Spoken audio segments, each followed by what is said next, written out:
Merci Walid. D'abord, bonsoir à tous les médecins qui sont en train de nous écouter en ce moment et qui ont consacré un peu de temps pour peut-être euh, profiter de cette session qui concerne l'hypothyroïdie et grossesse. Tout d'abord, on tient à remercier les laboratoires Merck de nous avoir donné l'opportunité d'animer ce webinaire portant sur une question de carrefour entre les gynécologues, les endocrinologues et parfois même les médecins généralistes dans certaines régions. Nous allons parler aujourd'hui de l'hypothyroïdie et grossesse, de la conception à l'accouchement. On sait très bien que la grossesse, au cours d'une grossesse normale, on assiste quand même à des modifications importantes du métabolisme et de la régulation homéostatique. Ce qui fait que la pathologie thyroïdienne, homéostatique, particulièrement également le système endocrinien et particulièrement également la fonction endocrinienne thyroïdienne. Ce qui met la pathologie thyroïdienne au deuxième rang de maladies endocriniennes qui surviennent au cours de la grossesse. En effet, l'état gravidique en lui-même, ça nous perturbe les critères diagnostiques pour poser le diagnostic d'une dysthyroïdie. Et quand il y a une pathologie thyroïdienne au cours de la grossesse, elle peut prédisposer la femme enceinte à des conséquences des dysfonctionnements thyroïdiens avec un traitement adapté, améliorer certainement les conséquences tant maternelles que fœtales. On sait très bien que finalement le fœtus, pour le fœtus en développement, a besoin d'hormones thyroïdiennes d'une manière appréciable et qu'il ne pourra jamais fabriquer avant la 20e semaine d'aménorrhée. Donc, il a besoin de ces hormones thyroïdiennes maternelles exclusivement, particulièrement au cours du premier trimestre. La fonction thyroïdienne chez la femme enceinte, elle doit s'adapter pour assouvir ses besoins chez le fœtus en disant quelques-uns, en synthétisant. L'hormone chorionique gonadotrophique placentaire, on sait très bien qu'actuellement le placenta est considéré comme une véritable plante endocrine, donc il va sécréter l'ACG placentaire. Cet ACG placentaire présente une homologie structurale avec la TSH et donc elle va stimuler la fonction thyroïdienne. D'autre part, cet ACG va stimuler les ovaires à l'origine de cette hyperostrogénie. Et on sait que quand on a un état d'hyperostrogénie, on a une augmentation des protéines liant les hormones thyroïdiennes. Ce qui fait que dans le corps, il va le sentir parce qu'il y a une augmentation de l'hormonémie totale, au dépend peut-être de l'hormonémie libre qui va être ressentie comme une déficience. Et donc, le corps de la femme enceinte, il va sécréter de plus la TSH pour stimuler la thyroïde. Ce placenta également présente ce qu'on appelle la désiodase de type 3. Je vous rappelle que la désiodase de type 3, c'est une enzyme qui va catalyser la réaction, donc la transformation de T4 en RT3 et de la T3 en T2. Et je vous rappelle que la RT3 et la T2, ce sont deux hormones biologiquement inactives. Et donc, ceci va réduire les hormones thyroïdiennes de 30 à 40%. Et donc, ça va induire une stimulation thyroïdienne pour qu'il y ait une augmentation de la sécrétion d'hormones thyroïdiennes. Cette augmentation de la sécrétion thyroïdienne va nécessiter quand même une concentration plus importante d'iode. Donc, il y aura une diminution du pouls iodé, d'une part par cette hyperstimulation de la thyroïde et d'autre part que chez la femme enceinte, on assiste quand même à une augmentation de la clearance de l'iode. Donc, ce qui pourrait entraîner comme pour conséquence cette hyperstimulation le goitre et une augmentation du besoin en iode. En effet, les besoins en iode chez la femme enceinte ne sont pas les mêmes comparables que chez la femme non enceinte. Donc, la femme enceinte a besoin de 200 à 250 microgrammes par jour d'iode par rapport, contrairement à la femme non enceinte qui en a besoin donc de 100 à 150 microgrammes par jour. Et pour confirmer cet apport suffisant en iode, on a recours, selon l'OMS, au dosage de l'iodurique qui doit être entre 150 et 249. Donc, cette adaptation de l'hormone thyroïdienne, en effet, quand on s'intéresse au statut iodé au cours du premier trimestre, il y a eu quand même, on va s'intéresser au statut iodien pour la femme algérienne. Et je vous rapporte cette étude qui a été faite, publiée en 2016, avait pour objectif d'évaluer la prévalence de la carence iodée au cours du premier trimestre. Et au cours de cette étude, les résultats étaient qu'on avait 34% des femmes enceintes qui présentaient un apport iodé insuffisant, ce qui justifierait peut-être le dosage, le dépistage systématique de l'hypothyroïdie dans notre population.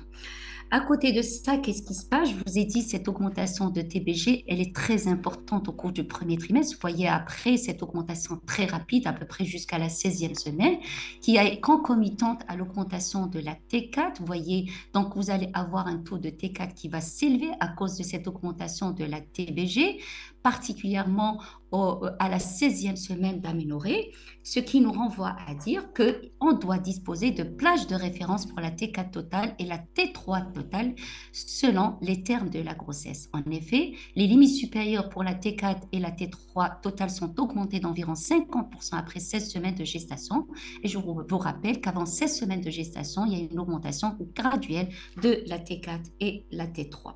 Donc, ce qui est important aussi, on a des difficultés d'évaluer la T4 au cours de la grossesse à cause de cette augmentation de la TBG qui se fait aux dépens de l'albumine.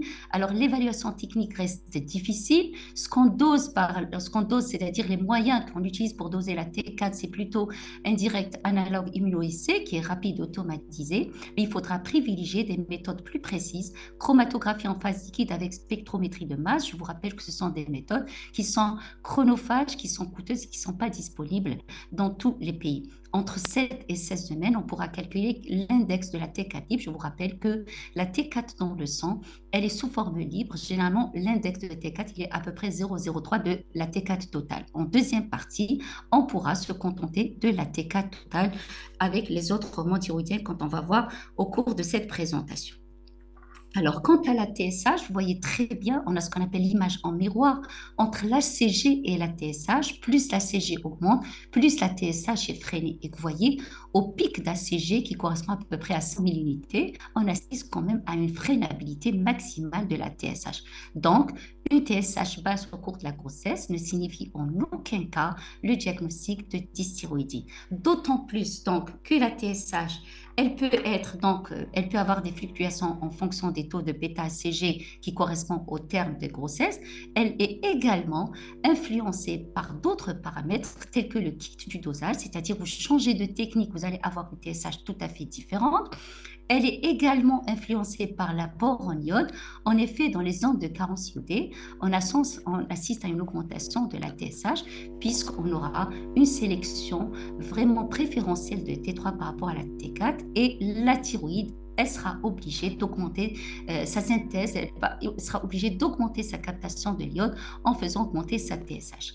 Cette TSH également, elle va être influencée par le BMI.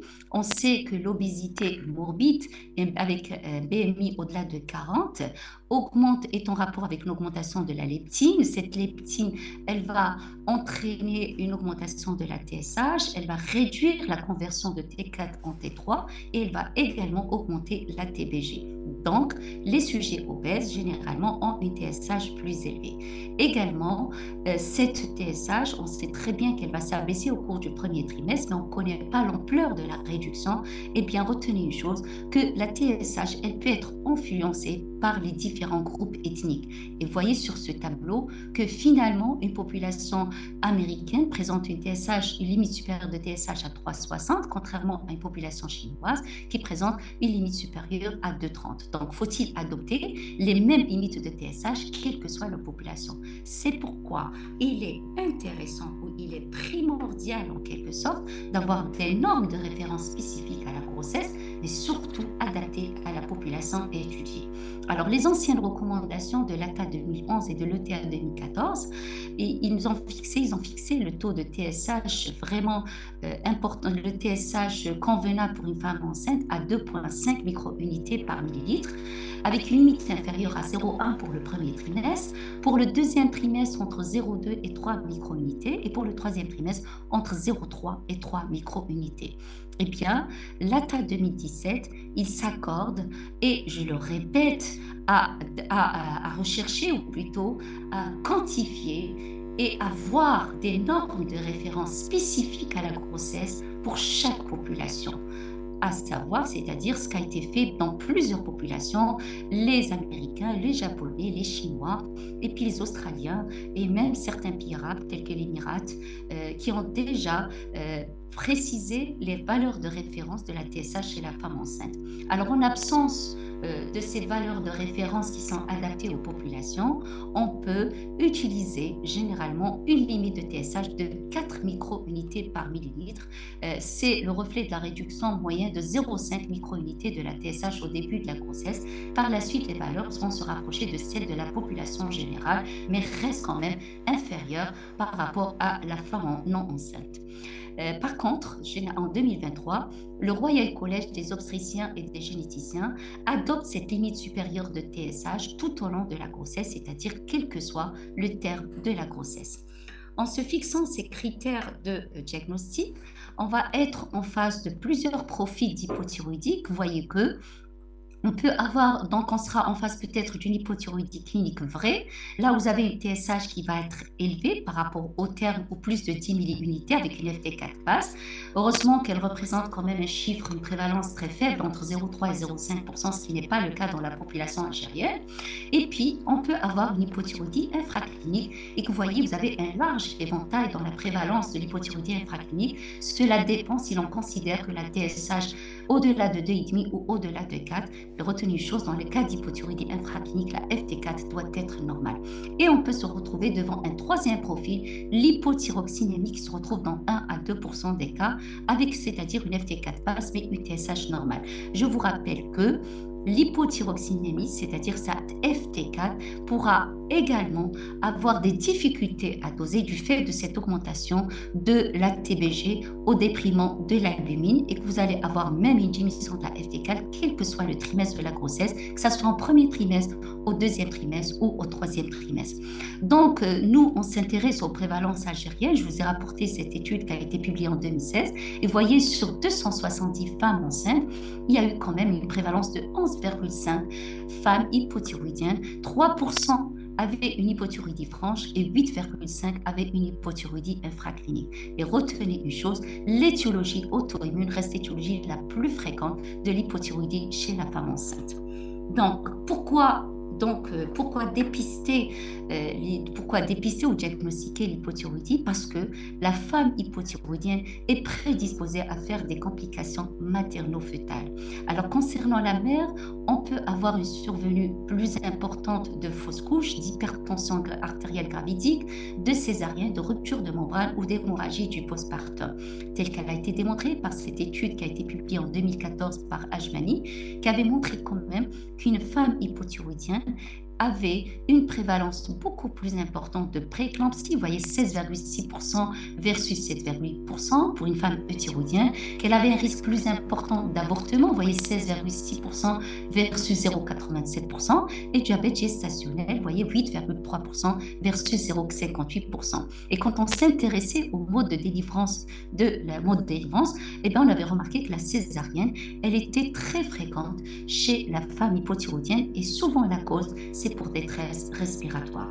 Qu'en est-il des complications fœtales? Eh bien, les enfants nés de femmes hypothyroïdiennes peuvent avoir une naissance prématurée, un poids de naissance faible ou un retard de croissance intra-utérin. Et vous voyez ce qui a été bien démontré dans cette même étude, qu'il y avait quand même une prévalence beaucoup plus importante d'accouchement prématuré, d'avortement, de mortalité néonatale et même de détresse respiratoire. Donc, la grossesse, l'hypothyroïdie en elle-même va être un élément de stress aussi bien pour le placenta que pour le fœtus. Et donc, le fœtus, au moment de l'accouchement, va riposter d'une manière moindre à l'accouchement, au stress de l'accouchement et au travail, avec un risque de détresse respiratoire qui risque aussi de retentir sur la fonction neurologique. Et la question qu'on se pose, est-ce que c'est la détresse respiratoire ou l'hypothyroïdie conjuguée, l'effet des deux conjugués qui peuvent altérer la fonction neurologique? Eh bien, c'est possible que ça soit oui, puisque cette étude qui a été menée chez 62 femmes avait montré que les enfants nés de mères hypothyroïdiennes avaient généralement un quotient intellectuel, selon l'échelle de Wechsler édition 3, moins de 5 points 4 points de moins par rapport aux enfants nés de mères euthyroïdiennes. Vous voyez que la prévalence, elle est de 15% versus 5%.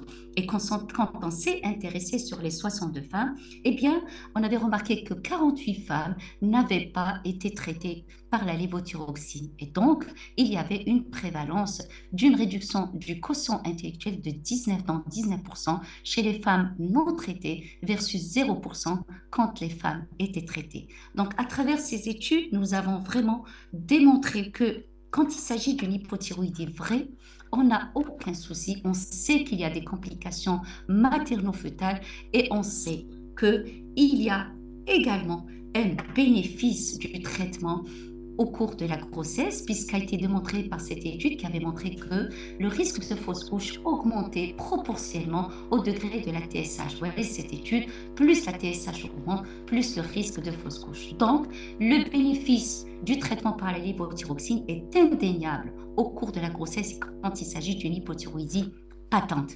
Qu'en est-il de l'hypothyroïdie subclinique? Je vous rappelle que l'hypothyroïdie subclinique, c'est une hypothyroïdie qui va se manifester sur le plan biologique par une TSH qui est élevée, mais une FT4 qui reste tout à fait normale. Alors, dans le cas d'une hypothyroïdie subclinique, quel seuil faut-il adopter ou faut-il définir? Est-ce que c'est le 2,5 ou le 4? L'hypothyroïdie place des anti-TPO dans ce cadre-là et quel est l'effet du traitement par la lévothyroxine?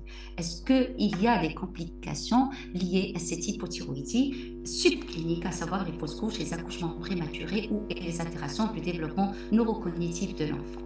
Eh bien, je vous rapporte deux méta-analyses. C'est des méta-analyses qui ont regroupé quand même 7 études randomisées et 6 études observationnelles et qui ont inclus 7342 patients.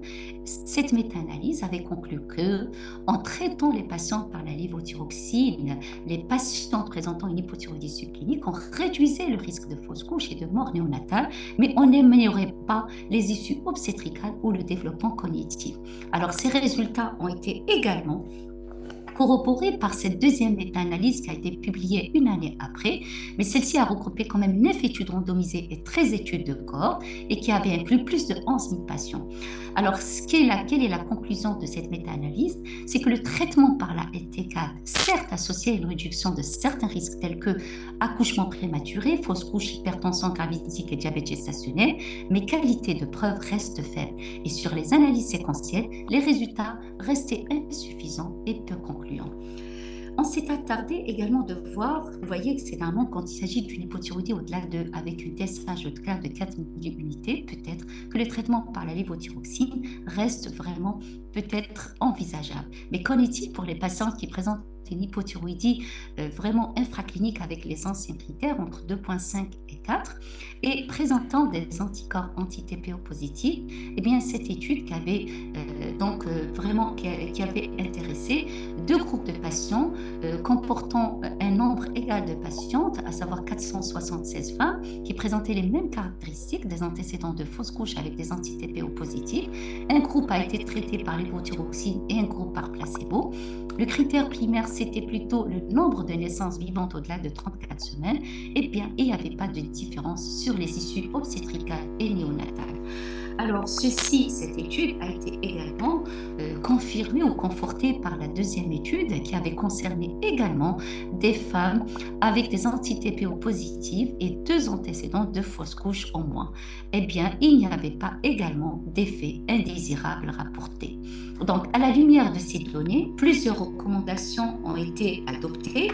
Et vous voyez, les premières recommandations, c'est la recommandation de l'ATA 2011, et puis il y avait l'ETA 2014, et il y a eu l'ATA 2017, et enfin, et puis il y a aussi la Haute Autorité, les recommandations de la Haute Autorité de Santé en 2023, et les recommandations du Royal Collège des obstétriciens et des obstétriciens et des gynécologues publiées au cours de la même année que la Haute Autorité de Santé.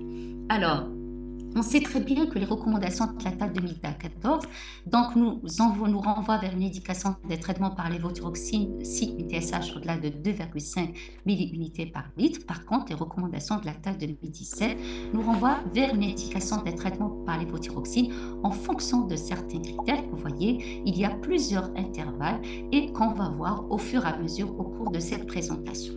Alors, qu'en est-il? Alors, ce qu'il fait, comment traiter nos patientes? On sait très bien que l'hypothyroïdie maternelle sera traitée plutôt par la lévothyroxine, la LT4 par voie orale.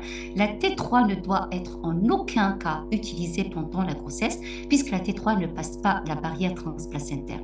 La dose d'initiation de la lévothyroxine, quand elle est indiquée, elle est de 1 à 2 microgrammes par kilo par jour, aux environs de 100 microgrammes par jour, tout en ciblant une TSH qui doit être aux alentours de la moitié inférieure de la plage de référence spécifique du trimestre, si on dispose de ces plages de référence. Sinon, on sera obligé de se contenter d'une TSH inférieure à 2,5 milliunités par litre.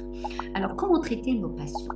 Alors, quand il s'agit d'une femme qui était déjà connue hypothyroïdienne, et c'est des femmes que vous allez recevoir, peut-être que nous, on reçoit généralement en consultation d'endocrinologie, il est clair que la grossesse, vraiment, est associée à une augmentation des besoins en lévothyroxine, généralement chez un tiers des femmes recevant une supplémentation en hormones thyroïdiennes. Alors, comment augmenter la dose? On ne sait pas si c'est une hypothyroïdie liée à une thyroïdite chronique ou c'est une hypothyroïdie liée à un cancer thyroïdien, un goitre opéré avec cancer thyroïdien dont le diagnostic a été posé en post-opératoire. Et bien dans ce cas, deux cas de figure. C'est qu'il est clair, c'est qu'on va augmenter de 20 à 30%, de 20 à 50%. Quand il s'agit d'une thyroïdite chronique, il faut y aller sur 20 à 30%. Et quand il s'agit d'un cancer thyroïdien, il faut augmenter de 50%. Alors l'augmentation précoce, il faut qu'il y ait une augmentation précoce pour pallier une hypothyroïdie au cours du premier trimestre, car un traitement précoce par la lévothyroxine réduit complètement les complications maternelles et les complications fétales, et on pourra le faire dès le diagnostic de la grossesse sous des 4 à 6 semaines de gestation. Alors, ce qu'on pourra recommander, c'est peut-être prescrire ou donner une ordonnance avec une dose majorée pour les patients présentant une hypothyroïdie avec désir de grossesse. Et on va vraiment leur conseiller quand il s'agit de patients sous une dose de moins de 100 microgrammes par jour, d'augmenter de 25. Et quand il s'agit d'une dose au-delà de 100 microgrammes, il faudra augmenter de 50 microgrammes par jour, sans oublier vraiment de faire attention aux interférences avec les médicaments qui sont le plus fréquemment prescrits au cours de la grossesse, à savoir le fer oral et les IPP. Et donc, on conseille les patients de les prendre 3 heures après la prise de lévothyroxine pour ne pas réduire l'absorption de la LT4. Quand il s'agit d'une femme qu'on découvre hypothyroïdienne au cours de la grossesse, généralement une découverte d'une hypothyroïdie au cours de la grossesse, c'est les femmes qui présentent des facteurs de risque à qui on a prescrit un dosage de TSH. Et bien, si la TSH revient inférieure à 2,5 milliunités, on va stopper les explorations. Et bien, dans le cas où la TSH revient au-delà de 2,5 milliunités, il faut faire très attention aux anticorps anti-peroxydase. Alors, si la TSH revient au-delà de 4 milliunités, et les anticorps qui soient positifs ou négatifs, on pourra prescrire la lévothyroxine. Mais lorsque la TSH est comprise entre 2,5 et 4 et que les anti-TPO sont positifs, il faudra discuter un traitement par la lévothyroxine. Mais quand les taux d'anticorps anti-TPO sont négatifs, il faudra stopper les explorations à ce moment-là et ne pas indiquer le traitement par la lévothyroxine. Alors, la dose d'initiation de la lévothyroxine proposée chez une femme sans surpoids est de 25 à 50 microgrammes par jour. Si vous avez une TSH qui se situe entre 2,5 et 10 milliunités, elle est entre 50 et 75 microgrammes si la TSH se situe entre 10 et 20. Et il faudra proposer 75 à 100 microgrammes par jour si vous avez une TSH au-delà de 20, tout en ciblant une TSH à moins de 2,5 milliunités par litre et en surveillant cette TSH toutes les 4 à 6 semaines jusqu'à 22 semaines, puis une fois entre 30 semaines et 34 semaines. Alors, qu'en est-il pour les cas d'hypothyroxinémie? Je vous rappelle que cette FT4 qu'on voit basse au cours de la grossesse peut porter à confusion. Je vous rappelle qu'il y a beaucoup de difficultés pour le dosage de la FT4 à cause de cette augmentation de la TBG avec diminution de l'albumine. Et vous voyez qu'il y a eu des essais qui ont tenté de traiter les femmes présentant une hypothyroxinémie, ce que je vous rapporte dans cette étude de Kazé qui a été publiée en 2017, qui avait comparé 250 femmes qui présentent présenté une hypothyroxénémie qu'on a mise sous traitement par la lévothyroxine versus le même nombre de patientes qui ont été mises sous placebo. Alors, qu'est-ce qu'il y a eu comme résultat? Sur les issues de grossesse et les événements indésirables, il n'y avait pas de différence. Et on s'est attardé à voir est-ce que cette hypothyroxénémie retentirait sur le quotient intellectuel à 5 ans? Eh bien, il n'y avait pas de différence. Donc, traiter une hypothyroxénémie isolée n'a pas de bénéfice démontré. D'ailleurs, l'ATA 2017 nous recommande de ne pas traiter l'hypothyroxénémie isolée et cette recommandation a été également confortée par le Royal College des obstétriciens et gynécologues qui ne recommande pas de traiter toutes les hypothyroxénémies isolées. Alors, si on a des femmes qui viennent avec un risque d'hypothyroïdie, c'est-à-dire c'est des femmes qui ont reçu de l'irathérapie avec un risque d'hypothyroïdie, ou c'est des femmes qui avaient des anticorps anti-TPO positifs ou qui ont été opérées sur la thyroïde et qui avaient subi une hémithyroïdectomie avec un moignon qui risque vraiment de ne plus fonctionner dans l'avenir, dans ce cadre-là, si la TSH revient à moins de 2,5, il faudra contrôler la TSH une fois par mois jusqu'à mi-grossesse et une fois entre la 26e et la 32e semaine afin de guetter généralement une éclosion d'une hyponotontique hypothyroïdie au cours de la grossesse et de la traiter d'une manière précoce. Et que vous voyez, ceci a été également recommandé par le Royal College des obstétriciens et des gynécologues qui nous recommandent vraiment de faire un dosage de TSH au cours du premier trimestre et aussi de revérifier à la 20e semaine pour comparer, pour voir si on est en présence d'un statut thyroïdien comparable. Alors, l'important, puisqu'on a peut-être les auditeurs qui sont en train, les médecins qui sont en train de les occuper, il y a des gynécologues. Alors l'important, c'est surtout les femmes qui sont désireuses, qui présentent des troubles, des femmes particulières, qui présentent des troubles de fertilité, des antécédents de fausse couche. Alors dans ce cadre-là, il est important de faire le dosage de la TSH en période préconceptionnelle pour rechercher une hypothyroïdie, particulièrement chez des femmes asymptomatiques, en cas d'infertilité, en cas de fausse couche ou en cas de recours à une technique de PMA. Alors, que faut-il faire lorsqu'on a recours à une technique de PMA? Alors, il ne faut pas faire la TSH seule, il faut faire un dosage de TSH et des anticorps anti-TPO. Alors, si vous avez une TSH entre 2,5 et 4 milliunités, que les anticorps sont négatifs, il n'y a pas lieu de traiter. Par contre, si les anticorps sont positifs, on peut envisager un traitement par la lévothyroxine chez certaines populations, à savoir les femmes qui présentent une insuffisance ovarienne primitive, des femmes âgées au-delà de 35 ans, présentant des fausses couches à répétition ou des titres d'anticorps élevés. Là, il faudra envisager un traitement par la lévothyroxine. Ou bien, on pourra tenter, dans les autres cas, une surveillance de la TSH. Mais quand la TSH est au-delà de 4000 unités qu'on prévoit une PMA, il faudra traiter par la lévothyroxine et contrôler la TSH avant d'entamer une PMA. Alors, que faut-il faire en cas d'insuffisance thyroïdrope? Ce n'est pas le cas d'une insuffisance thyroïdienne, puisque je vous rappelle, dans le cas d'une insuffisance thyroïdrope, la FT4 elle est basse et la TSH elle est non élevée, c'est-à-dire basse ou normale. Dans ce cadre-là, selon l'ETA 2018, il faudra également augmenter les doses de la lévothyroxine de 25 à 50% dès le diagnostic de la grossesse. Pour contrôler la fonction thyroïdienne, on va se baser sur la FT4, 4 à 6 semaines après modification de la dose, afin d'obtenir l'objectif de FT4 dans le quart supérieur de l'intervalle de référence. Et que faut-il faire à la fin dans le postpartum? Eh bien, on a deux cas de figure. Si c'est une femme qui a été traitée par la lévothyroxine avant la conception et qui est connue hypothyroïdienne, il faudra revenir à la dose préconceptionnelle au bout de 2 semaines, seulement à 2 semaines du postpartum. Par contre, s'il s'agit d'une hypothyroïdie découverte chez la femme enceinte, il faudra discuter l'arrêt du traitement dans le postpartum, d'autant plus que la femme a été mise sous faible dose de lévothyroxine à moins de 50 microgrammes par jour et éventuellement, bien évidemment, il faudra faire le dosage de la TSH à 6 semaines, ce qui a été également recommandé par le Royal College des obstétriciens et des gynécologues.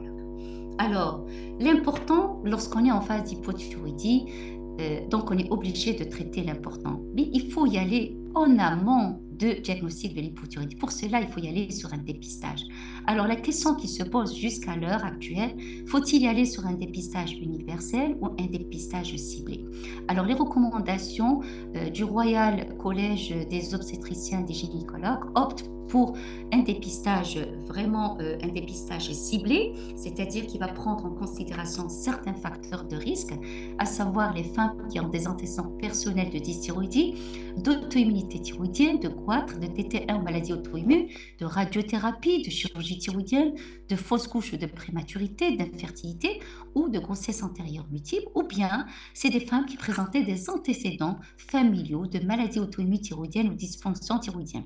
C'est des femmes qui seraient, à l'époque, on nous disait au-delà de 30 ans, actuellement, ils nous recommandent un âge au-delà de 35 ans, présentant une obésité grade 3, c'est-à-dire un BMI au-delà de 40, ou résidant en zone de carence iodée modérée à sévère, ou des femmes qui étaient mises sous traitement qui influencent la fonction thyroïdienne, telle que le lithium, la cordarone ou le produit à contraste iodé. Alors, ce dépistage devrait se faire en préconceptionnel ou dès le diagnostic de la grossesse.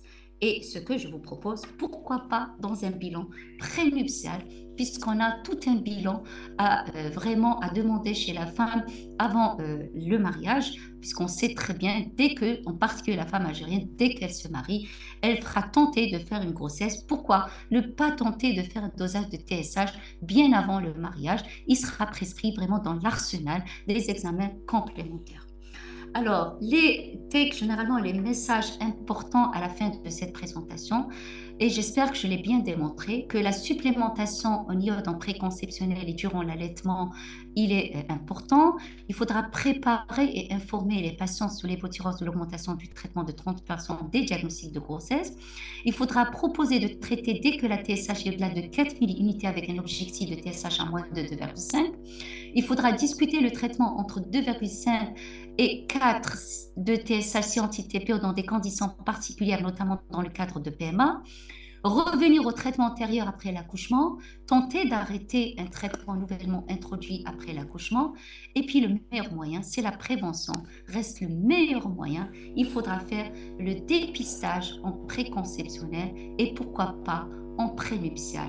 Et c'est ce qu'on va vraiment vous présenter lors de la deuxième conférence. Je vous dirai à la fin que la multidisciplinarité est cruciale pour la prise en charge des patients, mais pour éviter d'arriver au stade d'hypothyroïdie, pourquoi pas ne pas dépister toutes les femmes afin d'éviter toutes ces complications. Et à travers la deuxième communication qui va être animée par Dr Safer, nous allons peut-être vous exprimer, peut-être vous démontrer que le dépistage, il est important. Vraiment, il va être illustré par notre expérience du CHU Nemesous. À vous la parole, Dr Safer.